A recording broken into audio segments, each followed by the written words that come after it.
রূপায়ণ art and ক্রাফটে সবাইকে স্বাগত। আমি ছাত্রদের নিয়ে একটা আউটডোর স্টাডি করেছি।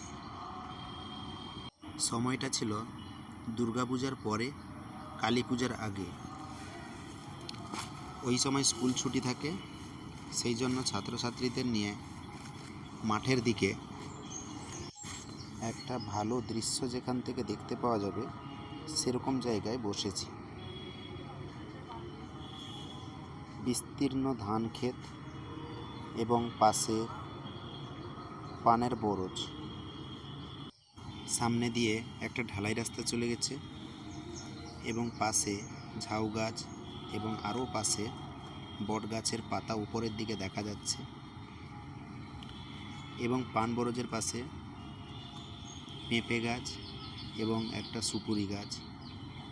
কিছুটা দূরত্বে একসাথে কিছু কলা গাছ এবং পাশে একটি ছোট্ট ডোবাতে অবশ্য শালুক ফুল ছিল না, আমি শালুক ফুল অ্যাড করে দিয়েছি একটু দেখতে সুন্দর লাগবে বলে।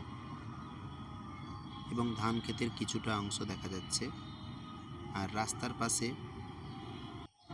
একধারে 2-3টা ঝাউ গাছ এবং বাকিটা ছোট ছোট আগাছা জাতীয় গাছ।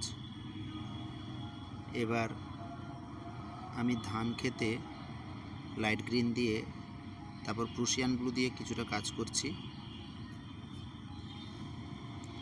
আকাশটা আগে করে নিয়েছি। পুরো সিনারিটা আঁকতে মোটামুটি ঘন্টা দেড়েকের মতো গেছে। এবার বাকি কাজটা কিভাবে হচ্ছে আপনারা দেখতে থাকুন।